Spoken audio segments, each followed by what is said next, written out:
I'd like to invite Dr. Leong Ho Nam, infectious disease specialist, to moderate our Q&A session together with our speakers from the first session. So let us welcome Dr. Yang, Dr. Chan, and Dr. Tay. Over to you, please, Dr. Leong. Thank you very much. I must admit, this was really a very exciting talk. 3 eminent speakers, lectures are well delivered, short and crisp. We got the gist of it all. And to remind the audience, keep your questions coming because I get to see them down here. Post your questions to me, and then in turn, I get to ask the eminent speakers. I'm going to start off one, which is coming from Dr. Ling Li Min, and has 4 votes. And it says, thank you, Dr. Yang. Does NCID have a multi-D platform to review those with post-vaccine adverse drug reactions? Thank you, Dr. Leong, for the question. One thing I suppose to say first of all is that severe reactions post-COVID vaccination are not common at all.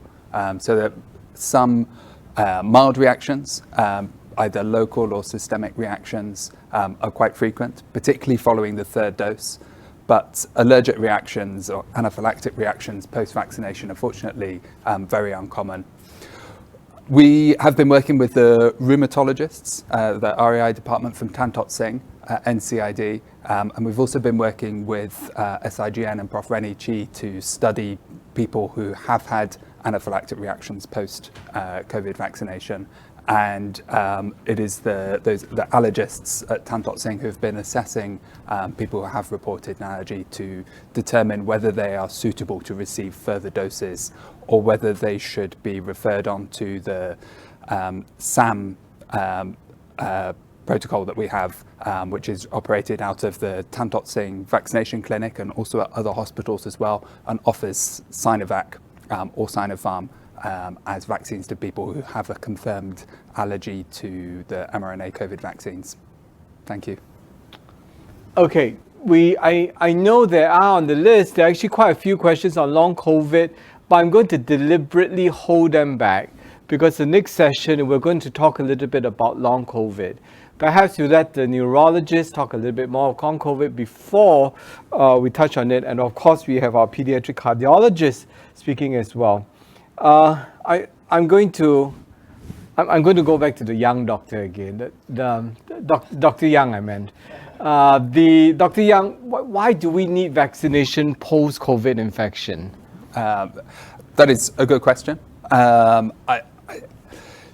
We know that people after COVID develop a strong immune response. Of course, that's partially why some people develop a severe infection, is because of that strong immune response.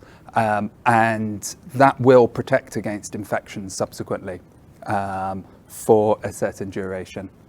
So the antibody, the cellular immune responses to infection, which are necessary for resolution of acute COVID, will be able to protect people from being reinfected. We generally think for somewhere around 9 months or so. I mean, obviously this is going to vary.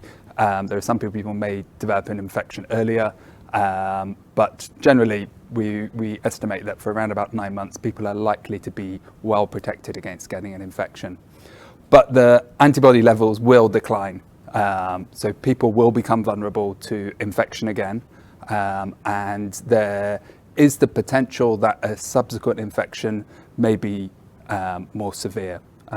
The immunity from the first infection should help to protect against developing a severe infection, but it's not a guarantee. And receiving 1 dose of the mRNA vaccines will boost up immunity and really help to provide protection against subsequent infection, and particularly, of course, against getting a severe infection. If I can mention here now, Omicron, which I'm sure we'll be discussing later. Omicron, the early data which is coming out from South Africa suggests that it is a immune escape variant in a way that Delta and the other variants of concern were not particularly. And so that means this this variant is better able to escape pre-existing immunity and cause reinfection. And the best way we have of protecting against that at the moment is by getting a booster, because that will greatly boost up the antibody levels. So if I can continue here, sorry. So we've been conducting a study, which we call Pribivac trial, which is a randomized trial of Pfizer or Moderna vaccines as a booster after the primary vaccine series, and the antibody responses are extraordinary. We're seeing antibody levels be boosted up by 50-fold or even greater within just 1 week after vaccination, and those antibody levels are much higher than even just after the primary vaccine series. I don't know what's going to happen with Omicron, but I think getting a booster will help to provide protection from getting infected and from getting a severe infection. Dr. Yang, I'm going to catch you on that. Did you say that the risk of infection is quite low in the first 9 months, or is my ears playing trick on me? Yeah, that's what I said. Okay. Yeah. I mean, that's why the MOH have their protocols for not repeated, for exemption from pre-event testing and for RRT for 9 months post-infection. Okay. On the assumption if you pick up something, it's less likely to be a new infection and more likely to be residual virus from the acute infection. But I'm going to put you on the spot. Okay. My job is to put you on the spot, and I'm going to ask you, but will this 9 months, will it still be valid for Omicron? Given that it's an immune escape phenomenon. Yeah. Okay, I mean, nobody knows. So that's my get out clause. Nobody knows at the moment what's going to happen. I think, so we know that antibody levels will wane after vaccination or after infection. That is a biological inevitability. How much it shortens the duration between which we can expect someone to be vulnerable to reinfection, I don't know. I hope to be optimistic that perhaps what we'll see is people may get infected earlier with Omicron, but they will still be well protected against a severe infection because of their cellular immunity and the memory which will be present. And that memory will persist for a very long period. And that's been shown from several studies that the B cells, the T cells, we have good memory both after vaccination and infection, and that persists to protect people against a severe infection for a long period, even if they may become vulnerable to a mild infection. I would agree with you. I'm going to stand with you and say that after an infection, after vaccinations, the memory T cells do make a difference. We're going to end up with milder illness. And that's my money. My money is down that Omicron is going to be a little bit milder. That's good for us. It's good for the whole world. Okay, I'm going to give Dr. Yang here a little rest while I jump over to Dr. Kenneth. Kenneth, you have one question down there about asthma being a risk factor. And I think it's a brilliant question. What do you think? Okay, so thank you for that question. So in general, respiratory viruses, COVID included, they are not, asthma per se is not a risk factor for acquiring these infections. It's more to do with transmission epidemiology. But having said that, if you have asthma and it's uncontrolled, and if you were to catch an infection, and COVID-19 included, then it's expected that the illness will be more severe because it's now a double whammy, right? You've got a potentially virulent virus plus the effects of an asthma exacerbation. And that's why since COVID-19, there had been guidelines. It's good to impress on your patients to ensure that the asthma is really well controlled, to be diligent and adherent to their medicines. Thank you. Okay, I agree. Thank you. Anyone, if any questions, feel free. We have a question and answer panel here. Ask your questions because I am eagerly trying to ask my experts down here on my right. I'm going to jump back to Dr. Yang again. There is a question that's really quite popular. I lost it there for a while. How would the variants affect our research on treatments? This is actually somewhere where I think we may have more problems compared with the vaccines. So we've got three basic types of treatments for COVID. We have the small molecule antivirals such as remdesivir, hopefully coming with oral antivirals, molnupiravir and the others. We have the monoclonal antibodies, and we have the immune modulators, corticosteroids, toci, baricitinib and so on. For two of those I don't think Omicron is going to make a difference. I don't think fundamentally the pathophysiology of COVID-19 is going to change. We've not been detecting problems with resistance to the small molecule antivirals, and there's no evidence that that is going to be a problem with Omicron. The way the host immune system responds to infection with SARS-CoV-2 is not going to fundamentally change either. I mean, hopefully it will be a milder illness, and so we'll have even less requirement for these treatments.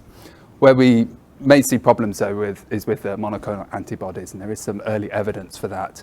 And this is also not new. So we have sotrivimab and Regencov available in Singapore, but there are other monoclonal antibodies which were granted an EUA by the FDA, but which are generally not used anymore because beta and gamma variants of concern were not well bound by those monoclonal antibodies.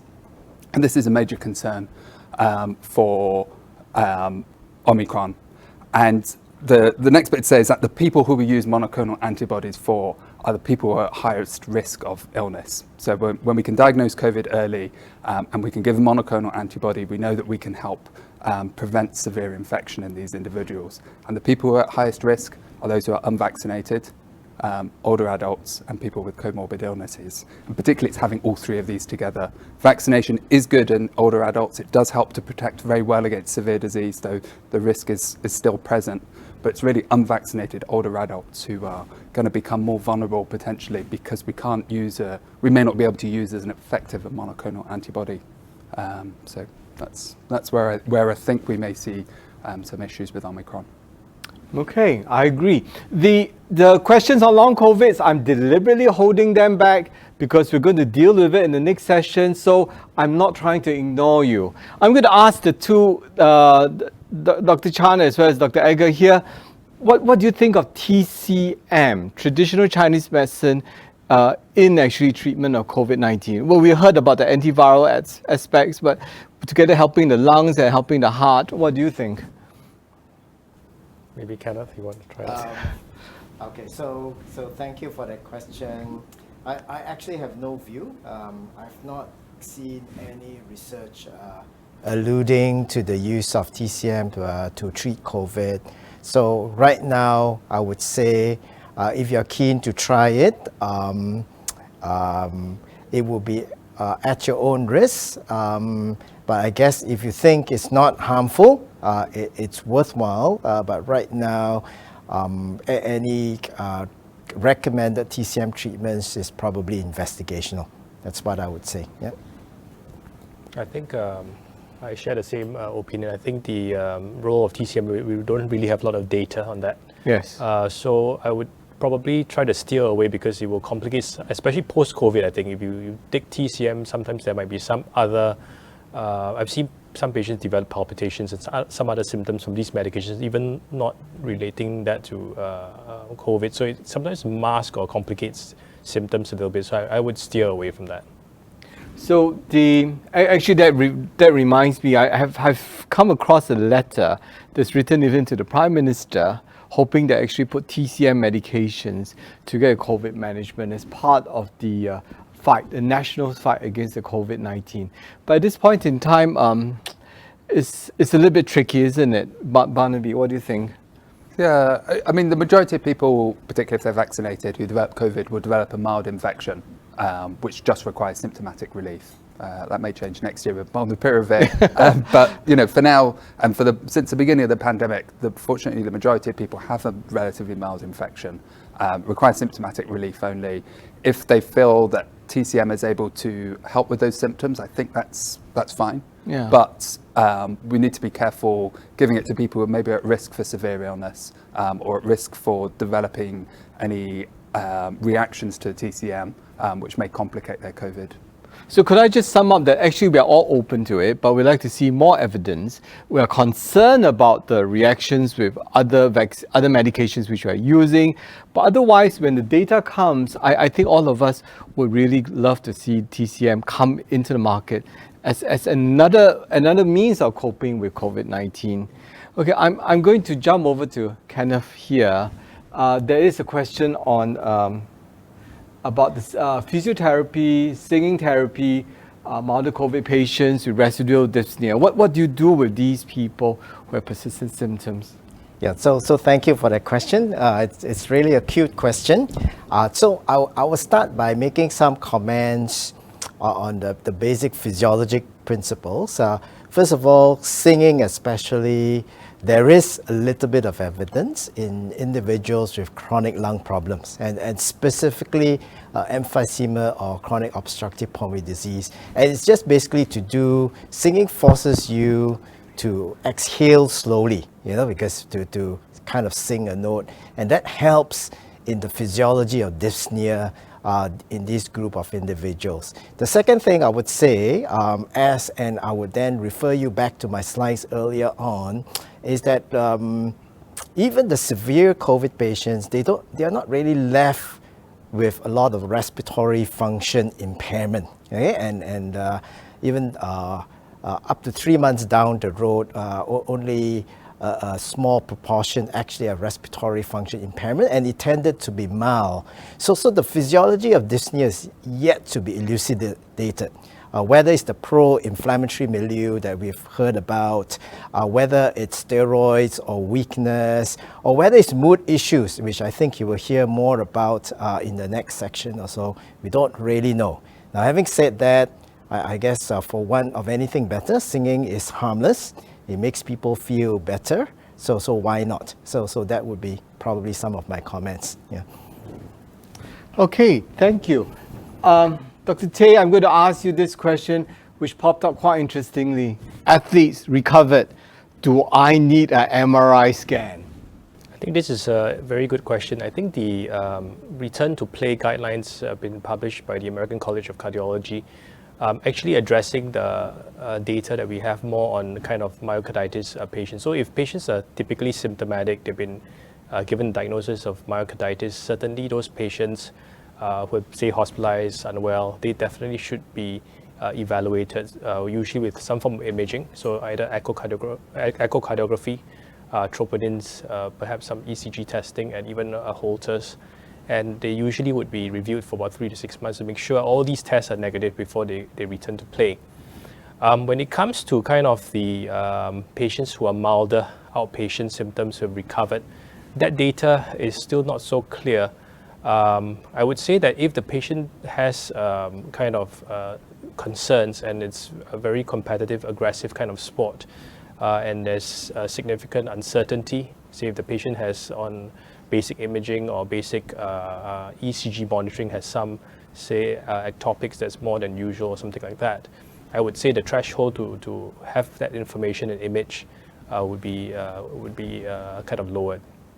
So I would say I don't think we can endorse a kind of routine MRI for every single person, but I think it would still be a kind of clinical judgment and assessment for patients who are generally mild. But for the severe symptomatic ones, I think they can consider an MRI to look for scar and edema. Thank you. Thank you. Okay, I'm going to jump back to Dr. Yang. Okay, can we ever reach herd immunity with COVID-19? From Delta to Omicron and, yep, what do you think? No. We don't. I mean, unfortunately, it was something that was talked about a lot at the beginning of the pandemic, when there was all the talk about flattening the curve and building up the community immunity, for another way of putting that term. And there was the hope that if enough people got infected and then we got an effective vaccine, that we would reach this magic threshold of herd immunity, of community immunity, where COVID is either eradicated or completely under control. I think with Delta, that very quickly became obvious it was not possible. Omicron, unfortunately, only adds more weight to the argument that herd immunity is not something that we can achieve. But what we can achieve, I think, is a managed situation. So we certainly can moderate the impact of COVID-19. So with enough people getting vaccinated, and with some level probably of infection in the community as well, we can stop, or we can reduce the chance that healthcare systems will become overwhelmed. So people will get infected. There'll be mild infections in the main, we can get to is to a place where I think we're living with COVID and where life can go back to something like normal. I thought Delta was the beginning of the end. So in other words, do you think after Omicron or when Omicron hits us, eventually we're just going to end up with a simple cough, simple runny nose? And then that could be a mask down thereafter? A mask down. I hope so. I mean, I don't know, but I don't know where it is. We've got more Greek letters to get through. So I don't know whether Omicron is that sort of, we hope it's the next step to attenuation to, the virus doesn't want to harm us as such. It wants to just, or, its goal, it's driven to infect more people. And Delta was a virus that was clearly much better at transmission, but was not a hard immune escape variant. Omicron, perhaps more immune escape, but is still looking like a very transmissible virus. I think like the other seasonal coronaviruses, that's where COVID-19 is heading. It's just how long it takes to get there. Kenneth, Edgar, any other comments on this? Or your hopes? No, I agree with Dr. Young. Typically, as a respiratory physician, our experiences with many of the respiratory pathogens and is that eventually after a while, the virus will evolve, potentially more transmissible, but probably less virulent, and together with some immunity out there, whether it's natural or through the acquisition of vaccines, it would probably then kind of de-escalate the virus to one of the common upper respiratory tract infections that we see both perennially as well as seasonally. Yep. Edgar? Yeah, so I'll just say I'd like to be optimistic. I think we just have to keep our eyes open, learn from Barnaby's data, and then look after our patients well. And I think things will look bright in the future. Okay, last question. Yes, no answer. People asking, long COVID clinic, can we get a subsidized care from there? Yes. Great! Subsidized care for long COVID. Please. That's music to my ears. And with that, we're going to end this session of question and answer. We're going to go on next to the next exciting program. Stay tuned. Don't miss out. You miss out, you lose out.